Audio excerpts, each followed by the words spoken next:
Hello, young soul. Welcome to the Daily Horror Channel. If you are afraid of real and scary reports, this channel is not for you. I suggest you leave this video, but if you are not afraid of listening to these horrifying reports, I suggest you subscribe to the channel so you don't miss the next stories.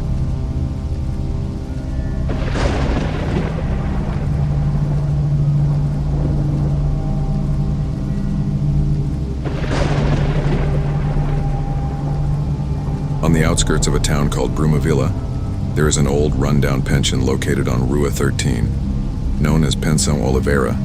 This place has long been a home for students and low-budget workers.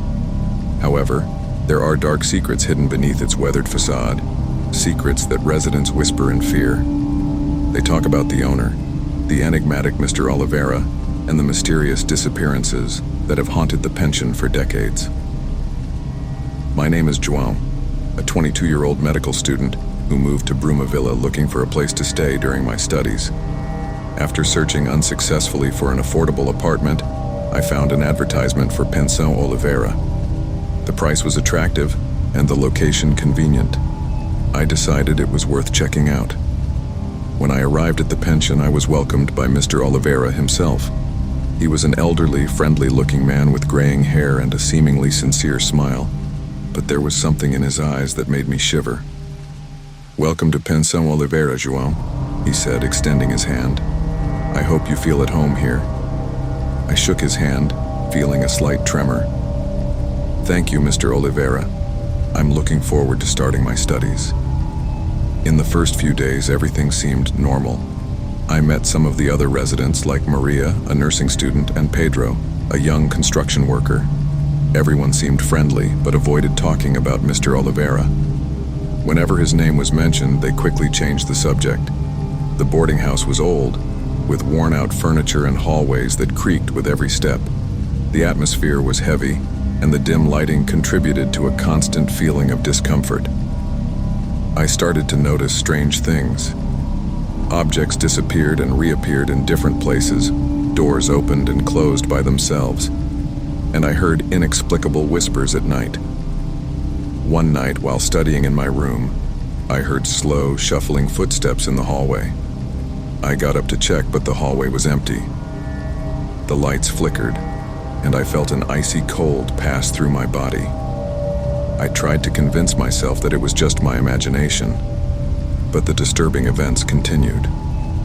"Maria, have you noticed anything strange here?" I asked during breakfast. She hesitated before answering, looking around warily. "There are stories, João.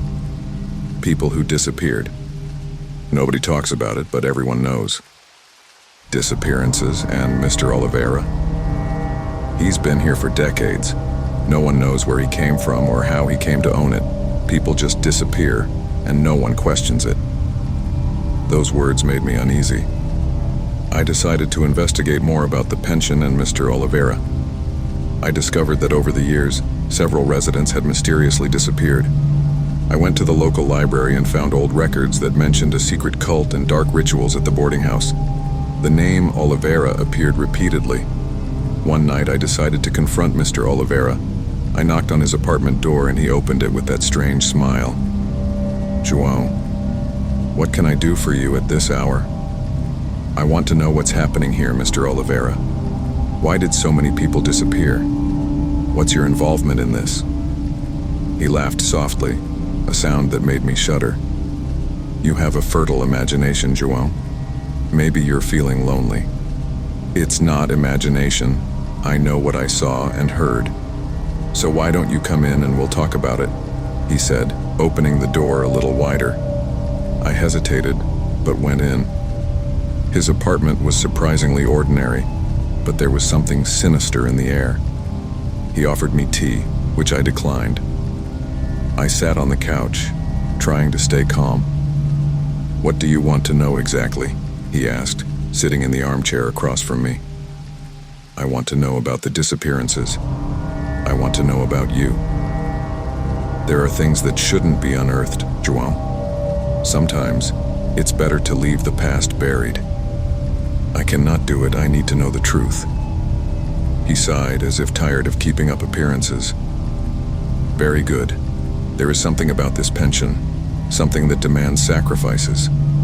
People who disappear are necessary to maintain balance. Balance? What are you talking about?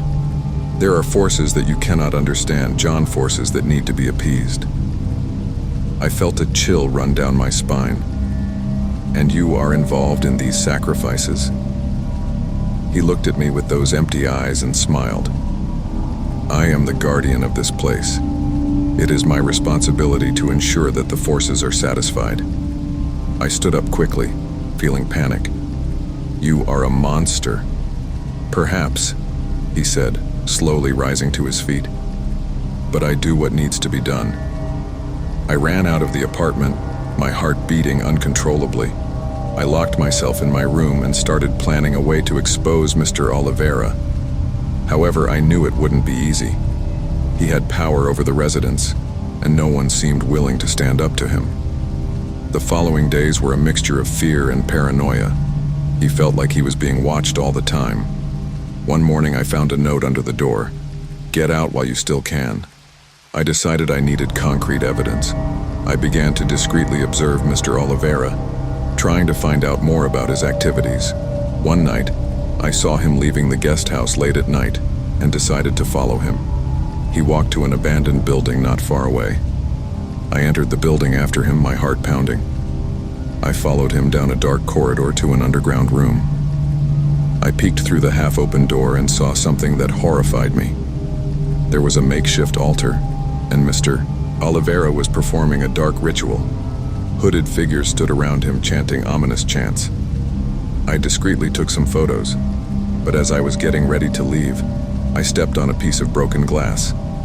The noise echoed through the room, and all eyes turned to me. I ran as fast as I could, hearing footsteps behind me.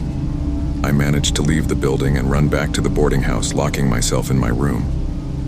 My hands were shaking as I looked at the photos I took. I knew I needed to show this evidence to someone, but I didn't know who to trust. I decided to call Pedro, the construction worker who lived at the boarding house. Pedro, I need your help. Come to my room immediately. He arrived a few minutes later and I showed him the photos. Mr. Oliveira is involved in something terrible. We need to expose this. Pedro looked at the photos in disbelief. My God, João, this is serious. We need to go to the police. Yes, but we need to be careful. Mr. Oliveira has eyes and ears everywhere. The next morning we went to the police station and showed the photos to the detective in charge. He listened to us carefully and promised to investigate. As we walked back to the guest house, we felt a weight on our shoulders, knowing we were taking a big risk. That night, I couldn't sleep. Every noise, every shadow seemed an omen of something terrible. Around midnight, I heard a noise at the door. I slowly got up and looked through the peephole. I saw an indistinct shadow on the other side. My heart sank, and I retreated to the bedroom. Suddenly, the door was broken down, and Mr. Oliveira entered, followed by two hooded figures. "Did you really think you could stop me, John?" he said, his sinister smile illuminated by the dim light of the hallway. I tried to run, but I was grabbed by the hooded figures. "Please let me go," I begged, but I knew it was useless. "You brought this upon yourself," said Mr. Oliveira, approaching. "Now it will be part of the sacrifice." I was dragged down to the basement of the guest house, where there was a hidden room that I had never seen before. There was an altar similar to the one in the abandoned building, and the walls were covered in strange symbols. I was tied to the altar, and Senor Oliveira began to sing dark songs. I felt a biting cold pass through my body, and the feeling of despair took over me. I looked around, trying to find a way to escape, but I knew I was trapped. The hooded figures approached, and I felt an indescribable fear. "May the forces be appeased," said Senor Oliveira, raising a ceremonial dagger. I closed my eyes, expecting the worst, but suddenly I heard a deafening noise. I opened my eyes and saw Pedro, accompanied by police officers, invading the room. "Stop!" he shouted, and the police quickly subdued Mr. Oliveira and the hooded figures. I was freed, and Pedro helped me to get up. "Are you well?" he asked, worried. I nodded, still in shock. "I think so. Thanks, Pedro. You saved me." Mr. Oliveira and his accomplices were arrested, and the guest house was temporarily evacuated for investigation. Residents could finally breathe a sigh of relief, knowing they were free from the terror that haunted them. A few weeks later, Pensão Oliveira began to return to normal, but the scars of those events remained. I knew I would never forget what had happened, and the feeling of being watched still haunted me. As I was getting ready for bed one night, I heard one last whisper in the wind. "We will meet again, John." And I knew that although we had achieved a victory, the true terror would never completely disappear. We were ready to face whatever came, knowing that the battle against the forces of darkness was far from over.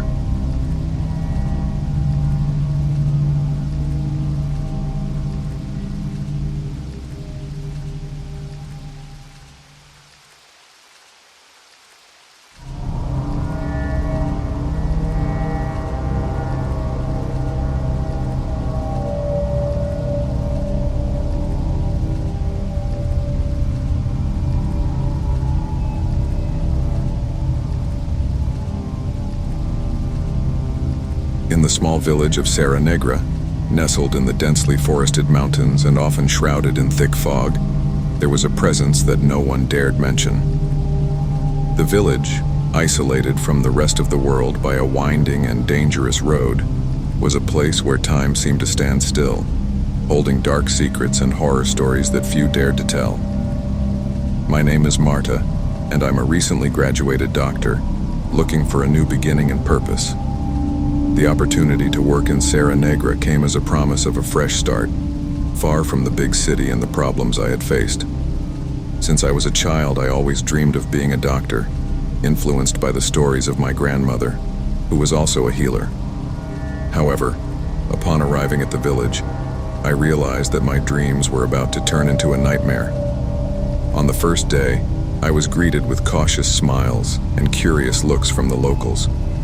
The clinic was small and dated, but functional. My predecessor, Dr. Silva, had suddenly retired, leaving a mystery surrounding his reasons for leaving. Patients were mainly elderly, with chronic conditions and little access to modern treatments. But what really caught my attention was the old office, closed and locked at the back of the clinic. They said it belonged to Dr. Moreira, the doctor before Dr. Silva, who had mysteriously disappeared decades ago. The first few weeks were peaceful, despite the constant feeling of being watched. The nights were long and lonely, with the fog enveloping the village like a suffocating blanket. One day, while organizing some old files, I found a diary by Dr. Moreira. The pages were yellow and worn, but the notes were legible. He mentioned strange rituals and patients who disappeared without a trace. One entry, in particular, talked about a tormented spirit he had accidentally conjured during a medical experiment. From that moment on, strange things started to happen.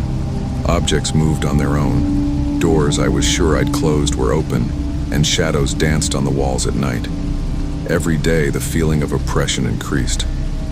I began to have nightmares about a pale, disfigured figure who whispered my name and called me to the locked office. I decided to talk to the residents about Dr. Moreira, but everyone avoided the subject, changing the conversation or quickly leaving my side. The only person willing to speak was Dona Lourdes, an elderly woman who seemed to know more than she was letting on. "Dr. Marta, you shouldn't mess with these things. Dr. Moreira was a good man, but he got involved with forces he didn't understand. If you want peace, leave the past buried," she said with a worried look.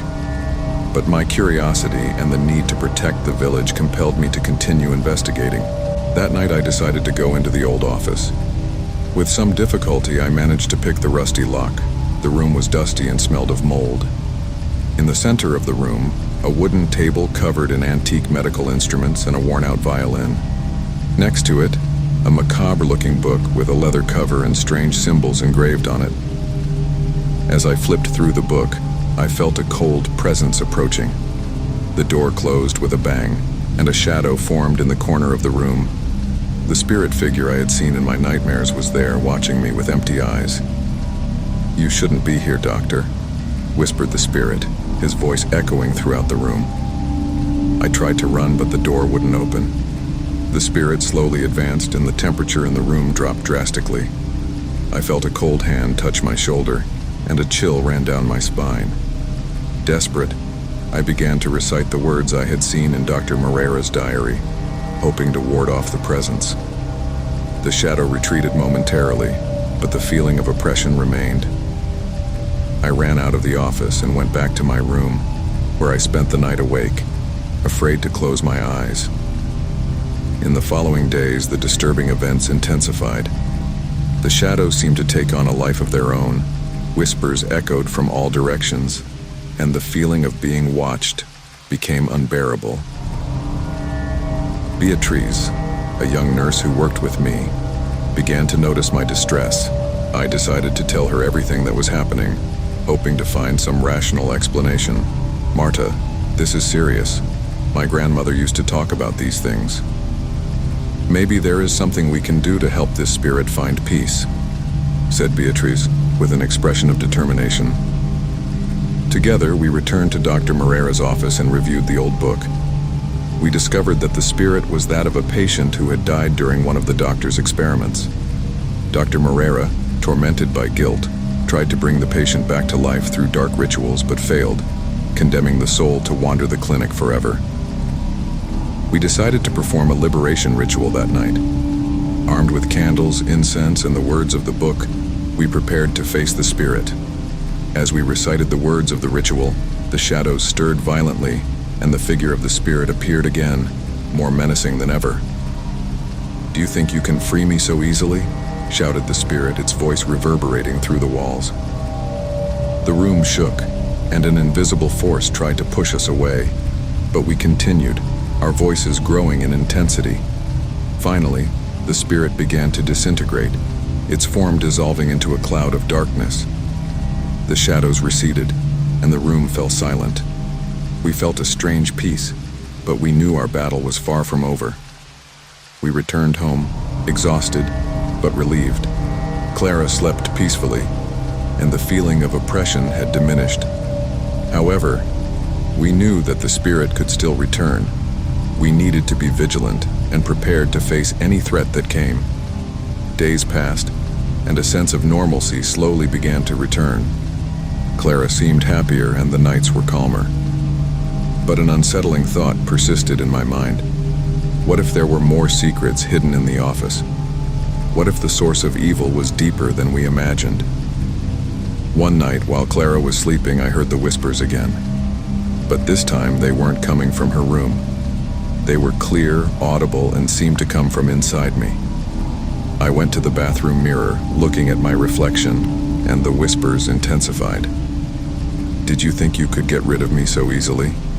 said a familiar voice, cold and cutting. Suddenly, I felt a sharp pain in my chest, as if something was trying to come out of me. My reflection in the mirror began to distort, and I saw the figure of Dr. Moreira looking at me with a sadistic smile. "We are connected, Marta. You can never get rid of me," he said, as a shadow began to form behind me. Panic took over me. I ran to Clara's room, but the door was locked. I screamed, trying to open the door, but something was holding me back. I felt cold hands grab my arms, pulling me back to the bathroom. "It's the end, Marta," said the voice as the figure of Dr. Moreira materialized in front of me. "You belong to me now."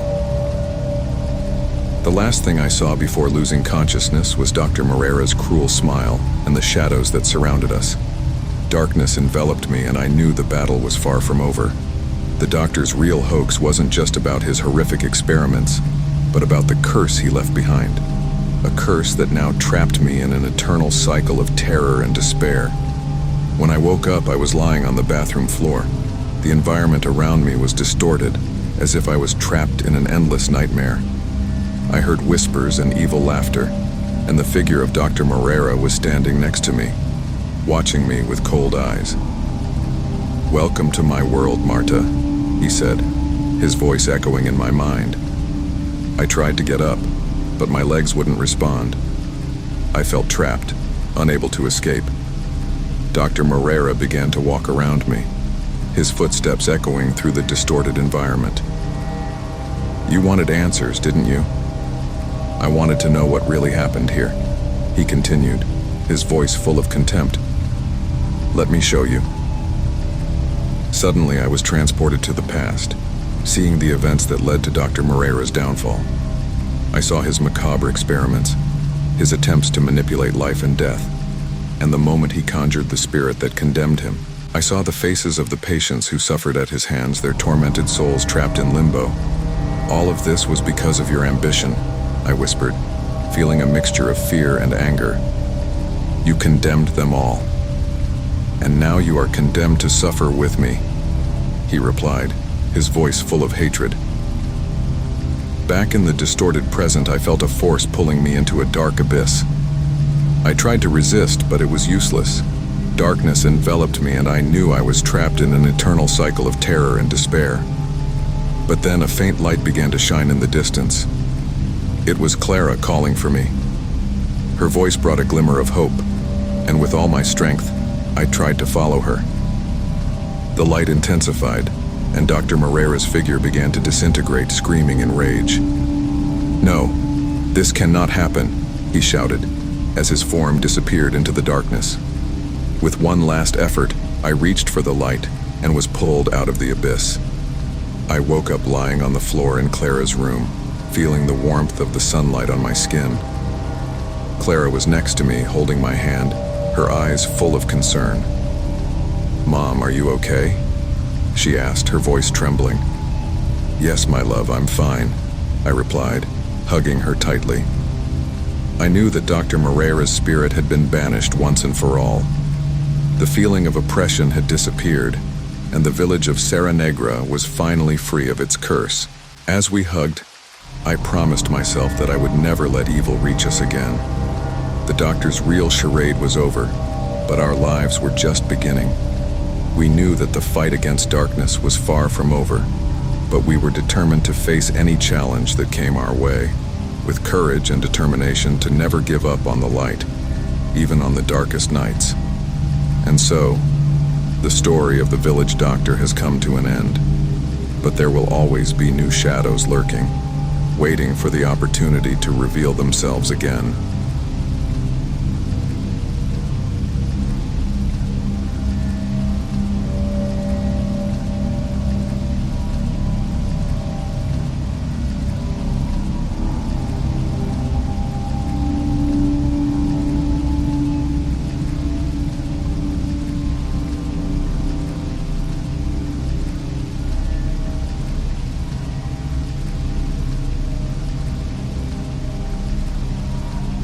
In the small town of Vila do Norte, surrounded by mountains and dense forests, a young single mother found a new home. The cool breeze that blew constantly seemed to carry with it old stories, whispering secrets in the dark corners. In the old Victorian house tucked away at the end of a dirt road, Clara hoped to find peace and a new beginning for herself and her children. Little did she know that the shadow in the attic was lurking, ready to turn her peaceful days into a never-ending nightmare. My name is Clara. After a painful divorce and a job loss, I decided I needed a fresh start. I found an old but charming house in Vila do Norte. It was perfect, affordable, with plenty of room for my children to run around and a seemingly safe neighborhood. I was determined to make this place my home. The house was large and imposing, with red brick walls and tall windows that looked out onto the street. The somewhat unkempt backyard promised adventures for my little ones. The very first day I noticed the attic, a dark space, accessible only by a narrow, steep staircase. It felt like a reliquary of untold stories, filled with dust-covered antique furniture and wooden boxes. I didn't think much of it at the time. I had more pressing matters to attend to, like unpacking boxes and getting the house up and running. The first few weeks were uneventful. The routine of getting the kids off to school, going to the grocery store, and organizing the house kept me busy. The evenings were serene, with the sound of the wind rustling through the trees and the distant sound of the creek. But then things began to change. At first, it was just small things, a door that closed on its own, objects that weren't where I remembered leaving them. I thought it was exhaustion or my mind playing tricks on me. One night, after putting the kids to bed, I heard a strange sound coming from the attic. It was a soft whisper, barely audible, but it gave me chills. I went upstairs with a flashlight, my heart pounding. The attic was empty, but the feeling of being watched was undeniable. I decided to ignore it and go downstairs, convincing myself that it was just the wind. The next few days were worse. My children, John and Beatrice, started talking about a friend they had found in the attic. John described the friend as a tall man with an old violin. Beatrice, however, refused to talk about him and was visibly upset. I confronted them, thinking it was just my imagination, but the fear in Beatrice's eyes made me doubt it. One night, when the children were already in bed, I heard the sound of a violin. It was a sad, melancholic melody that seemed to be coming from the attic. I went upstairs again, this time more determined. When I opened the door, I saw the figure of a man in the corner playing the violin. His appearance was dark and ethereal, as if he were in a state between the world of the living and the dead. The light of the flashlight flickered and he disappeared. I stood there not knowing what to do. I decided to investigate the history of the house. I went to the local library and looked for old records. I discovered that the house belonged to a famous violinist named Arthur, who had mysteriously disappeared along with his daughter, Helena. He was said to be obsessed with the violin and to perform dark rituals, believing that it would bring success and fortune. His daughter, Helena, was often seen crying and begging for help. Arthur was never found, but the violin was left behind, supposedly haunted by Helena's spirit. I began to connect the dots. The children's imaginary friend, the violin, the objects that moved by themselves. It all made sense. I had to do something before the situation got worse. I told the story to a neighbor, Donna Marta, who recommended that I seek out a local priest who was known for dealing with these types of situations. I went to the church and asked Father Luis for help. He agreed to come to the house and perform a blessing. That night, while I was waiting for the priest, I heard the sound of the violin again. But this time the whispers were clear. "Help us, please." I felt a cold chill run down my spine. I climbed up to the attic once more, determined to face whatever was there. When I reached it, I saw shadows moving across the walls, forming grotesque, distorted shapes. In the center, the violin hovered, played by an unseen force. "Arthur, if you're here, you have to leave us alone," I shouted, trying to keep my voice steady. "Helena, if you can hear me, I promise I'll help you." The violin stopped abruptly, and I felt a presence beside me. I turned and saw the figure of a young girl, her eyes sad and pleading. "He won't let me," she said, her voice a desperate whisper. "He's trapped here, and he's keeping me trapped too." Before he could react, the attic door slammed shut and the temperature plummeted. The air became thick and difficult to breathe. I felt invisible hands holding me, pulling me in all directions. My vision began to darken, and I heard Arthur's voice, cold and menacing. "You shouldn't have come here." That's when I heard Father Luis's voice reciting prayers from downstairs. The shadows around me began to recede, and I felt the pressure lessen. I ran to the door and down the stairs, panting and terrified. The priest continued to pray, and the feeling of oppression slowly dissipated. After that night, things seemed to go back to normal, but we knew the dark presence was still there, waiting for a moment of weakness. Father Luis gave me some protective amulets and promised to return regularly to perform more blessings. Donna Marta helped me research protective rituals, and together, we tried to keep the house safe. The days passed, and I did everything I could to maintain a normal routine for my children, but sometimes I still heard the violin in the distance as a reminder that the fight was not over. Helena's figure appeared occasionally, watching me with her sad eyes. He knew he needed to find a way to free his spirit and end the curse once and for all. It was then that I discovered Arthur's old diary, hidden in one of the boxes in the attic. The diary revealed details of the rituals he had performed and how he believed his daughter's sacrifice would bring power and immortality. The last entry talked about a final ritual, which he never managed to complete. I understood that I needed to finish what he had started, but in a way that would free Helena. With the help of Father Luis and Donna Marta, we prepared a new ritual. The weather was gloomy, with heavy clouds covering the sky and the wind howling. We lit candles around the attic and began reciting the prayers and incantations from the diary. The atmosphere became charged, and the feeling of oppression returned with full force. The shadows began to move again, forming Arthur's figure. He was furious, his eyes burning with hatred. "You don't understand what you're doing," he shouted, his voice echoing off the walls. "I need this power." "No more," I replied, my voice shaking but determined. "Helena deserves peace."